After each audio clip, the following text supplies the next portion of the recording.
يا أيها الذين آمنوا بالله ورسوله والكتاب الذي نزل على رسوله والكتاب الذي أنزل من قبل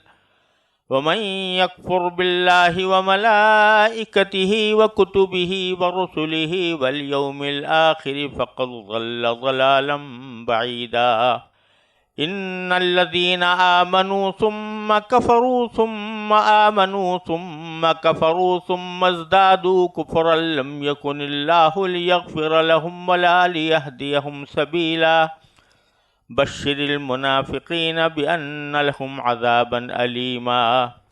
الذين يتخذون الكافرين أولياء من دون المؤمنين أيبتغون عندهم العزة فإن العزة لله جميعا وقد نزل عليكم في الكتاب أن إذا سمعتم آيات الله يكفر بها ويستهزأ بها فلا تقعدوا معهم حتى يخوضوا في حديث غيره إنكم إذا مثلهم إن الله جامع المنافقين والكافرين في جهنم جميعا الذين يتربصون بكم فإن كان لكم فتح من الله قالوا ألم نكن معكم وإن كان للكافرين نصيب قالوا ألم نستحوذ عليكم ونمنعكم من المؤمنين قالوا ألم نستحوذ عليكم ونمنعكم من المؤمنين فالله يحكم بينكم يوم القيامة ولن يجعل الله للكافرين على المؤمنين سبيلا إن المنافقين يخادعون الله وهو خادعهم وإذا قاموا إلى الصلاة قاموا كسالى يراءون الناس ولا يذكرون الله إلا قليلا مذبذبين بين ذلك لا إله هؤلاء ولا إله هؤلاء ومن يضلل الله فلن تجد له سبيلا يا أيها الذين آمنوا لا تتخذوا الكافرين أولياء من دون المؤمنين أتريدون أن تجعلوا لله عليكم سلطانا مبينا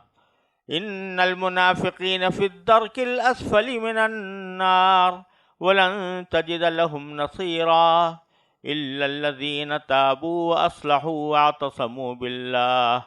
واعتصموا بالله وأخلصوا دينهم لله فأولئك مع المؤمنين وسوف يؤتي الله المؤمنين أجرا عظيما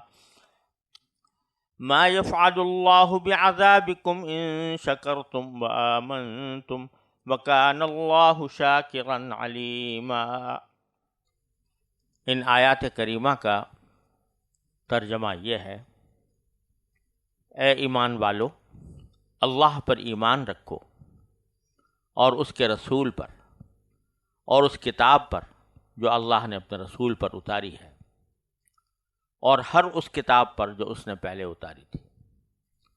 اور جو شخص اللہ کا، اس کے فرشتوں کا، اس کی کتابوں کا، اس کے رسولوں کا اور یوم آخرت کا انکار کرے، وہ بھٹک کر گمراہی میں بہت دور جا پڑا ہے۔ جو لوگ ایمان لائے پھر کافر ہو گئے، پھر ایمان لائے پھر کافر ہو گئے، پھر کفر میں بڑھتے ہی چلے گئے، اللہ ان کو بخشنے والا نہیں ہے اور نہ انہیں راستے پر لانے والا ہے۔ منافقوں کو یہ خوشخبری سنا دو کہ ان کے لیے ایک دکھ دینے والا عذاب تیار ہے۔ وہ منافق جو مسلمانوں کے بجائے کافروں کو دوست بناتے ہیں، کیا وہ ان کے پاس عزت تلاش کر رہے ہیں؟ حالانکہ عزت تو ساری کی ساری اللہ ہی کی ہے، اور اس نے کتاب میں تم پر یہ حکم نازل کیا ہے کہ جب تم اللہ کی آیتوں کو سنو کہ ان کا انکار کیا جا رہا ہے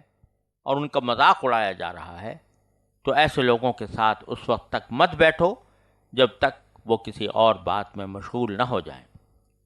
ورنہ تم بھی انہی جیسے ہو جاؤ گے۔ یقین رکھو کہ اللہ تمام منافقوں اور کافروں کو جہنم میں اکٹھا کرنے والا ہے۔ اے مسلمانوں، یہ وہ لوگ ہیں جو تمہارے انجام کے انتظار میں بیٹھے رہتے ہیں۔ چنانچہ اگر تمہیں اللہ کی طرف سے فتح ملے تو تم سے کہتے ہیں کہ کیا ہم تمہارے ساتھ نہیں تھے، اور اگر کافروں کو فتح نصیب ہو تو ان سے کہتے ہیں کہ کیا ہم نے تم پر قابو نہیں پا لیا تھا، اور کیا اس کے باوجود ہم نے تمہیں مسلمانوں سے نہیں بچایا۔ بس اب تو اللہ ہی قیامت کے دن تمہارے اور ان کے درمیان فیصلہ کرے گا، اور اللہ کافروں کے لیے مسلمانوں پر غالب آنے کا ہرگز کوئی راستہ نہیں رکھے گا۔ یہ منافق اللہ کے ساتھ دھوکہ بازی کرتے ہیں، حالانکہ اللہ نے انہیں دھوکے میں ڈال رکھا ہے، اور جب یہ لوگ نماز کے لیے کھڑے ہوتے ہیں تو کس مساتے ہوئے کھڑے ہوتے ہیں،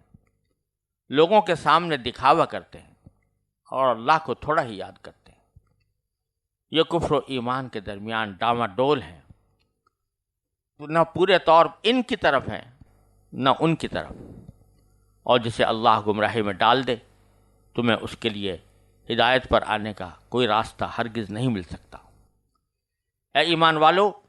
مسلمانوں کو چھوڑ کر کافروں کو دوست مت بناؤ۔ کیا تم یہ چاہتے ہو کہ اللہ کے پاس اپنے خلاف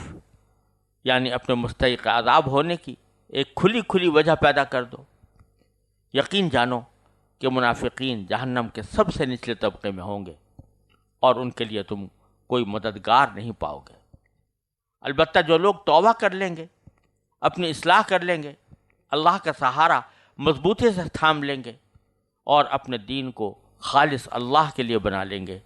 تو ایسے لوگ مومنوں کے ساتھ شامل ہو جائیں گے، اور اللہ مومنوں کو ضرور اجر عظیم عطا کرے گا۔ اگر تم شکر گزار بنو اور ایمان لے آؤ تو اللہ تمہیں عذاب دے کر آخر کیا کرے گا؟ اللہ بڑا قدردان ہے اور سب کے حالات کا پوری طرح علم رکھتا ہے۔ یہ آیات عقیدے کی درستگی کے لیے اور اس کے ضروری لوازم کو بیان کرنے کے لیے آئی ہیں۔ اس سے پہلے کچھ جزوی احکام کا ذکر تھا، اور یہ کہا گیا تھا، اس آیات سے ذرا پہلے کہا گیا تھا کہ تم انصاف قائم کرنے والے بن جاؤ۔ تو اس کا ظاہری مفہوم تو یہی تھا کہ دنیا کے اندر جب کوئی شخص کسی کے درمیان فیصلہ کرے تو انصاف کرے، کسی کے ساتھ معاملہ کرے تو انصاف کرے، لیکن سب سے بڑا انصاف تو اپنے مالک اور خالق کے ساتھ ہے۔ وہ یہ کہ اگر تم ایمان لے آئے ہو، کم از کم تم نے کلمہ پڑھ لیا ہے، اور کلمہ پڑھ کر تم مومنین کی صف میں شمار ہونے لگے ہو، تو پھر اس کلمے کے ساتھ بھی تو انصاف کرو، اس اللہ کے ساتھ بھی تو انصاف کرو۔ تو اس کا طریقہ یہ ہے کہ ایمان حقیقی ہو تمہارا، اور اس میں کہیں نفاق کی آمیزش نہ ہو، اس میں اللہ تبارک و تعالیٰ کی نافرمانی کی آمیزش نہ ہو۔ تو اس لیے اللہ تعالیٰ نے فوراً یہ بات فرمائی عدل و انصاف کے قیام کے فوراً بعد، یا ایھا الذین آمنوا آمنوا باللہ۔ یہ عجیب انداز کلام ہے کہ ایک طرف یہ کہا جا رہا ہے کہ اے ایمان والو، اے وہ لوگوں جو ایمان لائے ہو، تو گیا ایک طرف اعتراف کیا جا رہا ہے کہ وہ ایمان لے آئے ہیں، لیکن پھر کہا جا رہا ہے ایمان لے آؤ۔ تو بظاہر یہ عجیب بات ہے کہ ایک طرف ان کے ایمان کا اعتراف ہے، دوسری طرف ان کو دعوت ہے کہ ایمان لاؤ۔ تو مطلب اس کا یہ ہے کہ ایمان جو لائے ہو ظاہری طور پر یا اجمالی طور پر تم ایمان تو لے آئے ہو، لیکن اب اس کو حقیقت پہ تبدیل کرنے کے لیے اور اس کو اپنے باطن میں رچانے اور بسانے کے لیے تمہارے لیے ضروری ہے کہ اس ایمان کا پورا مطلب سمجھو، اور اس کو مطلب سمجھ کر اس اپنے مالک کے ساتھ انصاف کرو کہ محض زبان سے تم نے نہیں کہہ دیا کہ وہ میرا اللہ ہے، زبان سے نہیں کہہ دیا کہ وہ میرا معبود ہے، بلکہ اپنے عمل سے بھی اور اپنے اعتقاد سے بھی اس کے اوپر ایمان لاؤ۔ تو اے ایمان والو، ایمان لاؤ باللہ و رسولہ، اللہ پر بھی اور اللہ کے رسول پر بھی۔ والکتاب الذی انزل علی رسولہ، اور اس کتاب پر بھی جو اللہ نے اپنے رسول پر نازل فرمائی ہے، والکتاب الذی انزل من قبل، اور اس کتاب پر بھی جو اللہ تعالیٰ نے اس سے پہلے نازل فرمائی تھی۔ اس سے مراد در حقیقت تورات ہے، کیونکہ وہ کتاب جو باقاعدہ احکام پر مشتمل تھی، پچھلے آسمانی صحیفوں میں وہ تورات ہی تھی، اور تورات کے نزول کے بعد جتنے انبیاء کرام علیہ السلام تشریف لائے ہیں وہ سب کے سب تورات ہی کے پیروکار تھے، اور ان کے صحیفوں میں تورات کے خلاف کوئی بات نہیں تھی، تورات ہی کے اوپر عمل کرنے کی تاکید تھی۔ یہاں تک کہ حضرت عیسیٰ علیہ السلام پر جب انجیل نازل ہوئی تو اس میں بھی تورات کی خلاف ورزی کو جائز نہیں کیا گیا، بلکہ تورات کی پابندی کی تاکید کی گئی تھی۔ تو اس لیے یہاں پر کتابوں کے بجائے کتاب کا مفرد کا لفظ استعمال کیا گیا ہے، مراد اس سے تورات ہے، کیونکہ احکام پر مشتمل کتاب اس سے پہلی وہی تھی، تورات ہی تھی۔ پھر فرمایا کہ وَمَن يَكْفُرْ بِاللَّهِ وَمَلَائِكَتِهِ وَكُتُبِهِ وَرُسُلِهِ وَالْيَوْمِ الْآخِرِ، جو کفر کرے یعنی انکار کرے اللہ کا، اس کے فرشتوں کا، اس کی کتابوں کا، اس کے رسولوں کا اور یوم آخرت کا، تو فقط ضل ضلالا بعیدا، تو وہ بھٹک کر گمراہی میں بہت دور جا پڑا ہے۔ اور یہ بات یہ فرمائی ہے کہ ایمان لانے کے بعد بھی بعض لوگ اللہ بچائے نفاق کی وجہ سے کفر میں مبتلا رہتے ہیں، اس لیے ان کو یہ وعید سنا دی کہ بہت زبردست گمراہی میں مبتلا ہے۔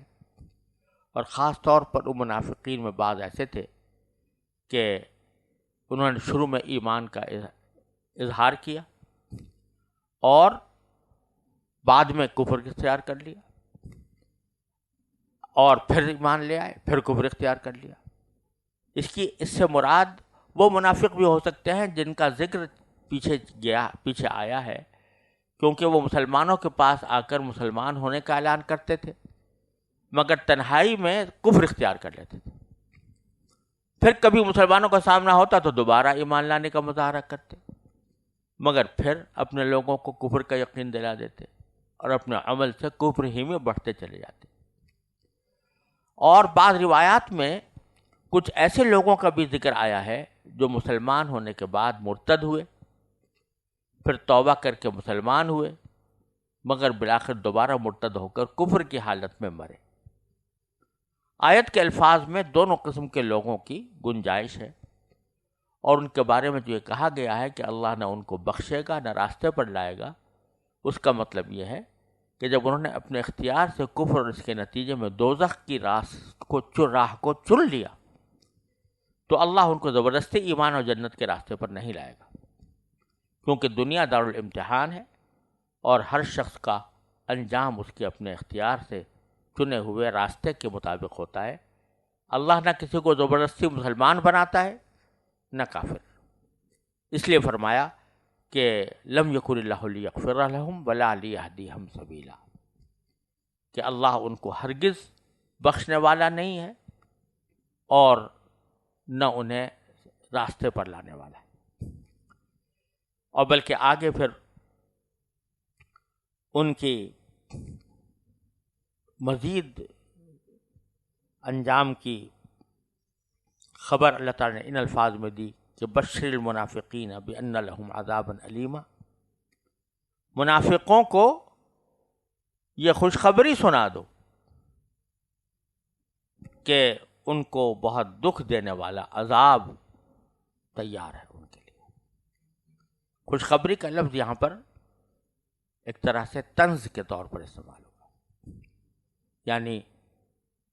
خبر تو یہ اچھی نہیں ہے، لیکن ان لوگوں نے جو راستہ اختیار کیا ہے اس کے لحاظ سے وہ کفر کو اچھا ہی سمجھتے ہیں، تو جب کفر کو اچھا سمجھتے ہو تو اب خوشخبری اس کی سنو، وہ یہ ہے کہ ان کو درد دینے والا، دکھ دینے والا عذاب ملے گا۔ الذین یتخذون الکافرین اولیاء من دون المؤمنین، یہ ان منافقوں کا ذکر ہے جو مسلمانوں کے بجائے کافروں کو دوست بناتے ہیں۔ تو اللہ تعالیٰ فرماتے ہیں کہ یبتغون عندهم العزہ، کیا یہ لوگ ان کے پاس یعنی کافروں کے پاس عزت تلاش کر رہے ہیں؟ فإن العزة للہ جميعا، حالانکہ عزت تو ساری کی ساری اللہ ہی کی ہے۔ یہ ان منافقین کا ذکر ہے جنہوں نے کافروں کے ساتھ پینگیں بڑھائی تھیں، اور مقصد یہ تھا کہ ان کے دماغ میں یہ بات تھی کہ شاید ان لوگوں کو غلبہ حاصل ہو جائے گا، یہ فتح حاصل ہو جائے گی تو ہمیں بھی عزت ملے گی۔ تو اس خیال سے انہوں نے کافروں کے ساتھ دوستیاں بڑھائی ہوئی تھیں، ان کے ساتھ اٹھنا بیٹھنا بھی تھا، ان کے ساتھ چپ کے سازشیں بھی ہوتی تھیں، یہ خیال تھے کہ ان کو عزت ملے گی۔ تو اللہ تعالیٰ فرماتے ہیں کہ ان کے پاس جا کر عزت تلاش کر رہے ہو، عزت تو ساری اللہ کے قبضے میں ہے، عزت تو ساری اللہ تعالیٰ کے قبضے میں ہے، وہی عزت دینے والا ہے اور وہ عزت لینے والا ہے، چھیننے والا ہے۔ تو تم لوگ اللہ کو چھوڑ کر جو ان سے جا کر عزت کی راہ تلاش کر رہے ہو، یہ تمہیں آخر کار دوزخ میں لے جانے والی بات ہے۔ عزت آخر میں بالآخر اللہ تبارک و تعالیٰ کی ہے۔ تو اس میں یہ بتایا گیا ہے کہ کفار مشرکین کے ساتھ دوستانہ تعلقات اگر اس غرض سے رکھے جائیں کہ عزت ہمیں ملے گی ان سے، تو یہ در حقیقت منافقوں کا طریقہ ہے۔ سچے مسلمان کو دوستی اس غرض سے کہ مجھے وہاں عزت ملے، یہ مسلمان نہیں کرتا۔ ظاہری عزت اور قوت اور جتھے دنیا کے اندر ان کے نظر آ رہے ہیں تو ان سے خیال ہوتا ہے کہ ہمیں بھی ان سے دوستی کرنے کے نتیجے میں عزت اور قوت حاصل ہوگی۔ اللہ تبارک و تعالیٰ نے یہ فرمایا کہ تم ان کے ذریعے عزت حاصل کرنا چاہتے ہو جن کے پاس خود عزت نہیں ہے، عزت ان کے قبضے میں نہیں ہے۔ عزت تو اللہ تبارک و تعالیٰ کے لیے مخصوص ہے، اور مخلوق میں سے جس کسی کو کبھی کوئی قوت اور غلبہ ہوتا ہے وہ سب اللہ تعالیٰ کا دیا ہوا ہے۔ تو کس قدر بے عقلی کی بات ہے کہ عزت حاصل کرنے کے لیے اصل عزت کے مالک اور عزت دینے والے کو تو ناراض کیا جائے اور اس کے دشمنوں کے ذریعے عزت حاصل کرنے کی کوشش کی جائے۔ قرآن کریم نے سورہ منافقون میں بھی یہ فرمایا وَلِلَّهِ الْعِزَّةُ وَلِرَسُولِهِ وَلِلْمُؤْمِنِينَ وَلَكِنَّ الْمُنَافِقِينَ لَا يَعْلَمُونَ، یعنی عزت تو صرف اللہ کے لیے ہے اور اس کے رسول کے لیے اور مسلمانوں کے لیے، لیکن منافقین اس بات کو نہیں جانتے۔ اس میں اللہ تعالیٰ کے ساتھ رسول اور مؤمنین کا اضافہ کر کے یہ بھی بتا دیا کہ اصل عزت کا مالک تو صرف اللہ تعالیٰ ہے، وہ جس کو چاہتا ہے کچھ حصہ عزت کا عطا فرما دیتا ہے، اور اللہ تعالیٰ کے رسول اور ان پر ایمان لانے والے چونکہ اس کے نزدیک محبوب اور مقبول ہیں، اس لیے ان کو بھی عزت اور غلبہ دیا جاتا ہے۔ کفار و مشرکین کو خود ہی عزت نصیب نہیں، ان کے تعلق سے کسی دوسرے کو کیا عزت مل سکتی ہے؟ حضرت فاروق اعظم رضی اللہ تعالیٰ عنہ کا ایک جملہ حضرت امام جساس رحمۃ اللہ علیہ نے نقل کیا ہے کہ من اعتز بالعبید اذلہ اللہ، یعنی جو شخص مخلوقات اور بندوں کے ذریعے عزت حاصل کرنا چاہے اللہ تعالیٰ اس کو ذلیل کر دیتے۔ تو حضرت فاروق اعظم رضی اللہ تعالیٰ عنہ نے ملک شام کے جو ان کے گورنر تھے ان کے ساتھ گفتگو میں یہ بات فرمائی، یعنی حضرت ابو عبیدہ بن جراح رضی اللہ تعالیٰ عنہ کہ کنتم اقل الناس واذل الناس، تم تعداد میں سب سے کم تھے، سب سے زیادہ کمزور تھے، فاعزکم اللہ بالاسلام، اللہ نے تمہیں محض اسلام کی وجہ سے عزت اور شوکت عطا فرمائی۔ مہما تطلب العزت بغیرہ یذلکم اللہ، جب تم اللہ کے سوا کسی اور سے عزت طلب کرنا چاہو گے اللہ تمہیں ذلیل کر دے گا۔ تو اس میں مسلمانوں کو یہ حکم دیا گیا ہے کہ کفار و فجار سے دوستی کر کے عزت طلب نہ کرو۔ دوستی سے مراد یہ کہ ان کو عزت کا محور اور منبع سمجھ کر ان سے دوستی نہ کرو۔ ہاں، مسلمانوں کے ذریعے عزت اور قوت طلب کی جائے تو اس کی وہ مانعت نہیں ہے۔ یہاں یہ بات بھی سمجھ لینے کی ہے کہ عزت سے مراد اگر ہمیشہ قائم اور باقی رہنے والی آخرت کی عزت ہے تب تو دنیا میں ظاہر ہے کہ وہ اللہ کے رسول اور اس کے مومنین کے ساتھ ہی ہے، کسی اور کو نہیں مل سکتی جو کفر کرنے والا ہو، کیونکہ آخرت کی عزت کسی کافر کو نہیں ملتی۔ اور اگر مراد اس سے دنیا کی عزت ہے، دنیا کے اندر غلبہ ہے، تو اس میں کوئی شک نہیں کہ ایسے عبوری دور اور ایسے اتفاقی حوادث آتے رہیں گے جس میں مسلمان کمزور ہوں گے، لیکن ابتدا بھی اسلام کو عزت اور غلبے سے ہوئی تھی، اور انشاءاللہ آخر میں بھی عزت اور غلبہ اسلام ہی کا ہوگا اور مسلمانوں ہی کا ہوگا۔ بیچ میں کچھ اتفاقی حوادث پیش آئے ہیں، اور وہ بھی اسی لیے پیش آئے کہ مسلمانوں نے اللہ تبارک و تعالیٰ کے احکام پر عمل چھوڑ کر اللہ تعالیٰ کی طرف دیکھنے کے بجائے اپنے دشمنوں کو عزت کا منبع سمجھ لیا، اور آج اسی کی شامت اعمال میں ہم لوگ گرفتار ہیں۔ عزت اللہ سے مانگنے کے بجائے اور اللہ تعالیٰ کے بتائے ہوئے طریقوں پر عمل کر کے عزت حاصل کرنے کے بجائے ہم غیر مسلموں کو عزت کا محور اور منبع سمجھ کر ان کے آگے جھکے ہوئے ہیں اور ان سے عزت مانگ رہے ہیں، تو اس طرح عزت کبھی حاصل نہیں ہو سکتی، اللہ تعالیٰ نے خود فرما دیا۔ لہذا ایک بات تو یہ ہو گئی، پھر آگے اللہ تبارک و تعالیٰ نے ایک خاص حکم عطا فرمایا، ایک خاص حکم یہ عطا فرمایا کہ جب لوگوں کے ساتھ اٹھنا بیٹھنا ہوتا ہے، کافر لوگوں کے ساتھ یا ایسے غافل اور بے فکر لوگوں کے ساتھ جن کو اللہ اور اس کے رسول کی کوئی پرواہ نہیں ہے، والعیاذ باللہ، تو ان کی محفلوں میں بعض اوقات ذکر ہوتا ہے اللہ کی آیتوں کا، اس کے انکار کا، اس کے مذاق اڑانے کا۔ تو ایسی کسی محفل میں اگر کوئی مسلمان، صحیح مسلمان، مخلص مسلمان جائے تو اللہ تعالیٰ نے فرمایا کہ جب تک وہ اس قسم کی بیہودہ گفتگو میں مصروف ہیں اس وقت تک ان کے ساتھ بیٹھنا جائز نہیں۔ تو یہ فرمایا کہ وَقَدْ نَزَّلَ عَلَيْكُمْ فِي الْكِتَابِ، اللہ تعالیٰ نے کتاب میں ہی یعنی قرآن کریم ہی میں یہ حکم نازل کیا ہے، اور اس سے اشارہ ہے سورہ انعام کی آیت کا۔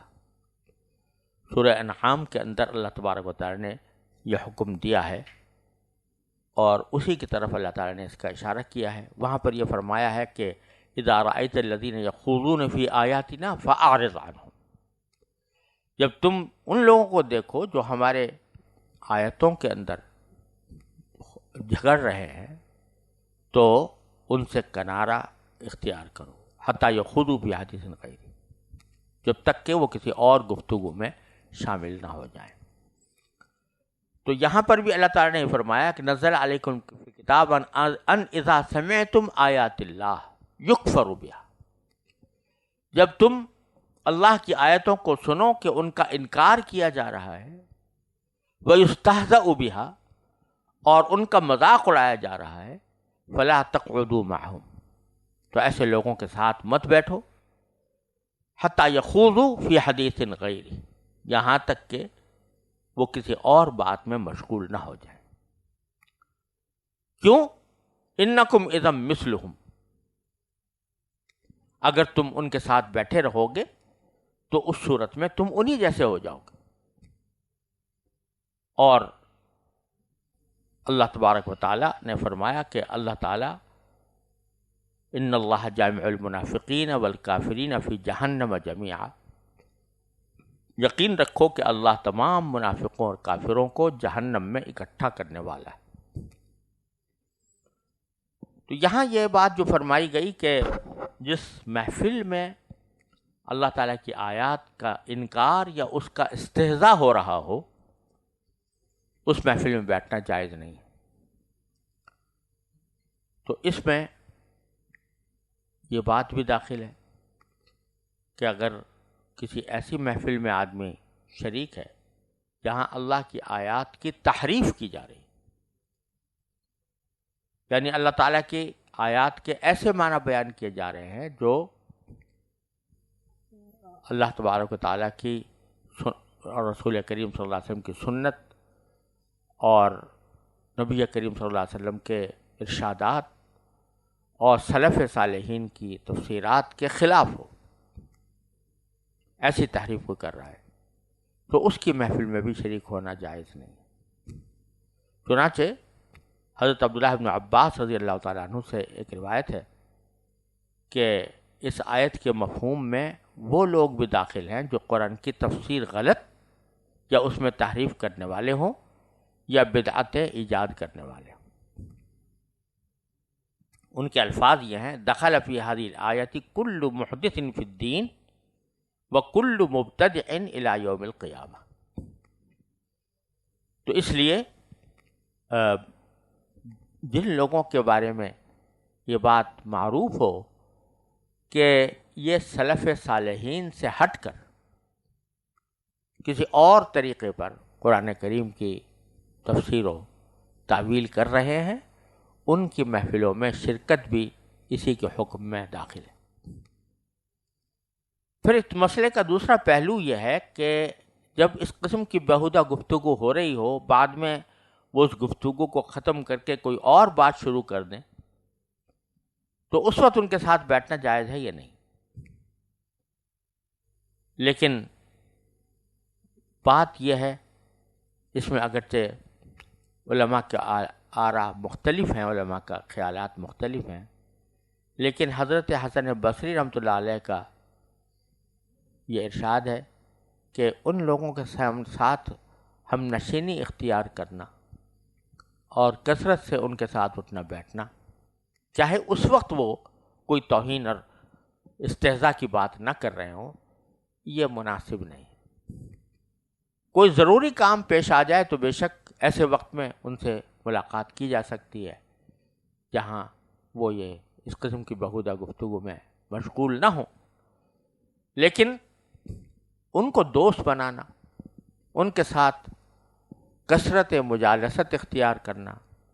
کثرت سے ان کے ساتھ اٹھنا بیٹھنا، یہ بری صحبت کا ایک انداز ہے اور جو ہمیشہ کے لیے انسان کے لیے مضر ہوتی ہے۔ اسی آیت سے یہ بات بھی معلوم ہوئی کہ اصل میں اگر کسی مجلس میں کسی برائی کا ارتکاب ہو رہا ہے تو رسول کریم صلی اللہ علیہ وسلم نے اس کے 3 درجات بیان فرمائے ہیں۔ ایک درجہ یہ کہ اس کو قوت سے روک دو، دوسرا درجہ یہ کہ زبان سے روکو، اور تیسرا درجہ یہ کہ اس کو برا سمجھو۔ تو جہاں تک روکنے کی قدرت کا تعلق ہے، اس کا تعلق عام طور سے صاحب اقتدار کے، جس کا اقتدار ہے، اس کی اپنی مجلس ہے، وہ صدر مجلس ہے، اور کوئی شخص اس قسم کی بات کر رہا ہے تو اس کو زبردستی روکنا ضرور، اس کو خاموش کر دینا ضرور۔ لیکن اگر کوئی صاحب اقتدار نہیں ہے اور کسی کو گفتگو سے روک نہیں سکتا تو کم از کم زبان سے اس کی مذمت اور اس کی تردید کرے، اور اگر وہ بھی نہیں کر سکتا تو یہ تیسرا درجہ قرآن کریم نے بیان فرمایا کہ فَلَا تَقْعُدُوا مَعَهُمْ، ان کے ساتھ بیٹھو نہیں جس سے ان کی تائید ہو۔ آگے اللہ تبارک و تعالیٰ نے فرمایا ان منافقین کا ذکر کرتے ہوئے کہ منافقین کو کافروں کے ساتھ جمع کریں گے، ان کا ایک نفاق کا ایک راستہ، انہوں نے نفاق کا ایک طریقہ، نفاق کی ایک صورت انہوں نے یہ اختیار کی ہوئی ہے کہ الذین یتربصون بکم، اے مسلمانوں یہ وہ لوگ ہیں جو تمہارے انجام کے انتظار میں بیٹھے رہتے ہیں۔ وَإِن كَانَ لَكُمْ فَتْحٌ مِّنَ اللَّهِ، اگر اللہ کی طرف سے تمہیں فتح ملے، قالوا الم نکم معکم، تو تمہارے پاس آ کر کہتے ہیں کہ ہم بھی تو تمہارے ساتھ تھے، کیا ہم تمہارے ساتھ نہیں تھے؟ مطلب یہ کہ فتح ہوئی ہے، تمہارے غنیمت ملا ہے، تو اس کی تقسیم جب کریں تو ہمیں بھی شامل کریں، کیونکہ ہم آپ کے ساتھ۔ وَإِن كَانَ لِلْكَافِرِينَ نَصِيبٌ، اور اگر کبھی کافروں کو کوئی حصہ مل گیا فتح کا، یعنی ان کو کامیابی نصیب ہو گئی، تو قالو، تو ان کے پاس جا کر کہتے ہیں کہ الم نستحوذ علیکم، کہ کیا ہم نے تم پر قابو نہیں پا لیا تھا؟ یعنی شروع میں مسلمانوں نے تم پر قابو پا لیا تھا، اور وَنَمْنَعْكُمْ مِنَ الْمُؤْمِنِينَ، اور پھر ہم نے نہیں بچایا تمہیں۔ یعنی مسلمان شروع میں تو غالب ہو گئے تھے اور وہ تمہیں شکست دینے کی پوزیشن میں تھے، تمہیں شکست دے دیتے، لیکن ہم نے تمہاری مدد کی اور ہم نے تمہیں مسلمانوں سے بچایا۔ نمنعکم من المؤمنین، ہم نے ایسا نفاق کا راستہ اختیار کیا کہ جس کے نتیجے میں ہم نے پیٹھ سے چھرا گھونپا مسلمانوں کے۔ تو اس لیے جب تمہیں فتح ہوئی ہے تو ہماری وجہ سے ہوئی ہے، تو اب جو تم مال غنیمت تم نے کمایا ہے اس میں ہمارا بھی حصہ لگاؤ۔ تو ان لوگوں کا ہاتھ یہ معاملہ یہ ہے کہ یہ مسلمانوں کے ساتھ بھی اپنے دنیاوی مفادات وابستہ کیے ہوئے ہیں اور کافروں کے ساتھ بھی، یعنی ان کو اصل غرض دنیاوی مفادات سے ہے۔ اگر مسلمانوں کو فتح ہو اور مال غنیمت ہاتھ آئے تو یہ ان کے ساتھی ہونے کا دعویٰ کر کے ان سے مال بٹورنے کی فکر میں رہتے ہیں، اور اگر کبھی کافروں کا داؤ چل جائے تو ان پر یہ احسان جتلاتے ہیں کہ اگر ہماری مدد تمہارے ساتھ نہ ہوتی تو مسلمان تم پر غالب آ جاتے، لہذا ہمیں بھی ہماری ان خدمات کا مالی صلہ دو۔ تو اللہ تعالیٰ فرمایا فاللہ یحکم بینکم، تم نے تو یہ حرکتیں کر رکھی ہیں، آخری فیصلہ تمہارے درمیان اللہ ہی کرے گا قیامت کے دن۔ اور وَلَن يَجْعَلَ اللَّهُ لِلْكَافِرِينَ عَلَى الْمُؤْمِنِينَ سَبِيلًا، اور اللہ کافروں کے لیے مسلمانوں پر غالب آنے کا ہرگز کوئی راستہ نہیں رکھے گا۔ اس کے معنی یہ تو واضح ہے ہی کہ آخرت میں غلبہ ان کافروں پر مسلمانوں ہی کا ہوگا، اور دوسرا یہ کہ اللہ تبارک و تعالی نے دنیا کے اندر بھی، یہ خطاب صحابہ کرام سے ہے، تو صحابہ کرام کو اللہ تعالی نے غلبہ عطا فرمایا، باوجود کافروں کی سازشوں کے، باوجود منافقین کی منافقت کے، اللہ تبارک و تعالی نے بالآخر غلبہ نبی کریم صلی اللہ علیہ وسلم اور صحابہ کرام کو عطا فرمایا، اور آئندہ کے لیے بھی اللہ تعالی نے وعدہ کیا انتم الاعلون ان کنتم مؤمنین، اگر تم صحیح معنی میں مسلمان ہو، ایمان کا صحیح راستہ اختیار کرو تو تم ہی سربلند رہو گے۔ اگر کوئی آدمی ایمان سے ہٹ کے تقاضوں سے ہٹ کر مغلوب ہو جائے تو اس کے منافی نہیں ہے۔ پھر اللہ تعالیٰ نے فرمایا کہ ان المنافقین یخادعون اللہ، منافقین جو ہیں وہ اللہ کو دھوکہ دینا چاہتے ہیں، وہو خادعہم، اللہ ان کو دھوکہ دیتا ہے، اللہ نے انہیں دھوکے میں ڈال رکھا ہے۔ اس کا مطلب یہ بھی ہو سکتا ہے یہ جو سمجھ رہے ہیں کہ انہوں نے اللہ کو دھوکہ دے دیا، تو در حقیقت یہ خود ہی دھوکے میں پڑے، کیونکہ اللہ کو کوئی دھوکہ نہیں دے سکتا، اور اللہ تعالیٰ ان کو اس دھوکے میں پڑا رہنے دیتا ہے جو انہوں نے خود اپنے آپ کو اپنے اختیار سے دے رکھا ہے۔ اور اس جملے کا ایک ترجمہ یہ بھی ہو سکتا ہے کہ اللہ ان کو دھوکے میں ڈالنے والا ہے۔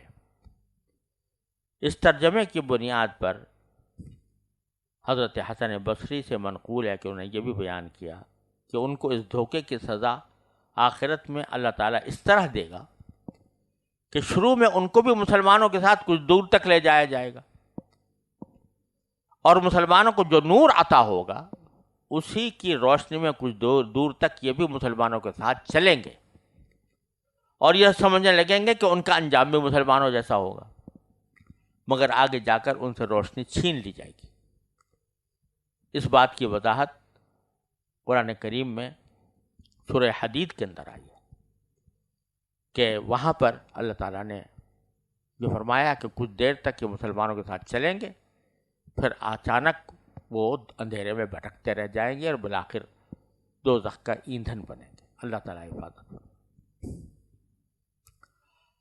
اور ایک علامت منافقوں کی یہ بیان فرمائی کہ اذا قاموا الی الصلاۃ قاموا کسالى، یہ نماز کے لیے کھڑے ہوتے ہیں تو کسمساتے ہوئے کھڑے ہوتے ہیں، یعنی سستی کے انداز میں کھڑے ہوتے ہیں۔ یراؤون الناس، لوگوں کے سامنے دکھاوا کرتے ہیں۔ ولا یذکرون اللہ الا قلیلا، اللہ کو تھوڑا ہی یاد کرتے ہیں۔ اس کو یہ مطلب بھی اس کا نکالا جا سکتا ہے کہ بہرحال زبان سے تو ذکر کرتے ہی تھے تھوڑا بہت، اور بعض اوقات محاورے میں عربی میں بھی یہ لفظ الا قلیلا نفی کے لیے آتا ہے، جیسے اردو میں ہوتا ہے وہ ذکر تھوڑا ہی کرتے ہیں، تو اس کا مطلب یہ ہوتا ہے کہ نہیں کرتے۔ ایسے ہی ہے پر بھی یہاں پر بھی ہے کہ اللہ کو یاد نہیں کرتے۔ مذبذبین بین ذالک، یہ ڈاواں ڈول ہیں دو باتوں کے درمیان، اور اس کا نتیجہ یہ ہے کہ لا الہ ہؤلاء ولا الہ ہؤلاء، نہ ان کی طرف پورے ہیں مسلمانوں کی طرف، نہ ان کی طرف پورے ہیں یعنی کافروں کی طرف۔ ومن یضلل اللہ فلن تجد له سبیلا، اور جس کو اللہ گمراہ کر دے تو اس کو کون صحیح راستے پر لا سکتا ہے؟ اس کے لیے کوئی راستہ تم نے پا نہیں سکتے۔ جب انہوں نے گمراہی کا راستہ اپنے اختیار سے اختیار کر لیا تو اللہ تعالیٰ نے ان کو گمراہ کر دیا، اب یہ راستہ نہیں پا سکتے۔ اور پھر فرمایا کہ یا ایھا الذین آمنوا لا تتخذوا الکافرین اولیاء من دون المؤمنین، اے ایمان والو تم مسلمانوں کو چھوڑ کر کافروں کو دوست مت بناؤ۔ کیا تم یہ چاہتے ہو؟ او تریدون ان تجعلوا للہ علیکم سلطانا مبینا، کیا تم یہ چاہتے ہو کہ اللہ کے پاس اپنے خلاف یعنی اپنے مستحق عذاب ہونے کی ایک کھلی کھلی وجہ پیدا کر دو؟ یعنی اگر کوئی شخص کافروں کو دوست بنائے تو اس کے معنی یہ کہ وہ خود اپنے خلاف ایک حجت پیدا کر رہا ہے اللہ تعالیٰ کے سامنے مستحق عذاب ہونے کی۔ اب یہاں وہ تفصیل یاد رکھنی چاہیے جو پہلے بھی گزری ہے کہ یہاں پر جو الفاظ ہیں اولیاء ولی بنانے کے، اس کے معنی یہ ہے کہ ایسی دوستی جیسے کہ دو ایک مقصد کے ساتھیوں کے درمیان ہوتی ہے، دونوں ایک ہی مقصد کے ساتھی، دونوں کی منزل ایک ہے، اور وہ آپس میں ایک دوسرے کے اس طرح ساتھی بن گئے ہیں، دوست بن گئے ہیں کہ ایک کا نفع دوسرے کا نفع، ایک کا نقصان دوسرے کا نقصان۔ اس قسم کی دوستی ہے جس کو منع کیا گیا ہے۔ لیکن ایک درجہ ہے ہمدردی کا، غمخواری کا، پیچھے گزر چکا ہے کہ اس کی اللہ تعالیٰ نے ممانعت نہیں فرمائی۔ غیر مسلموں کے ساتھ بھی ہمدردی کا معاملہ کرنا، انسانی ہمدردی کا معاملہ کرنا یا غمخواری کا معاملہ کرنا، یہ نہ صرف جائز ہے بلکہ مستحسن ہے۔ لا ينهاكم الله عن الذين لم يقاتلوكم في الدين ولم يخرجوكم من ديارهم ان تبروهم وتقسطوا اليهم ان الله يحب المقسطين۔ یہاں پر اللہ تعالیٰ نے واضح طور پر فرمایا کہ تم ان کے ساتھ یہ معاملات کر سکتے ہو۔ تو ایک درجہ ہے معاملات کرنے کا، بیع و شراء کے معاملات، معاہدات، صلح کے معاہدات، یہ بھی کیے جا سکتے ہیں۔ دونوں مل کر کسی ظلم کے خلاف اکٹھے ہو کر اس ظلم کا مقابلہ کریں، یہ بھی ہو سکتا ہے، جیسا حلف الفضول میں نبی کریم صلی اللہ علیہ وسلم نے غیر مسلم کے ساتھ معاہدہ کیا، تو یہ بھی ہو سکتا ہے۔ نیز یہ بھی ہو سکتا ہے کہ ان کے ساتھ مواسات ہو،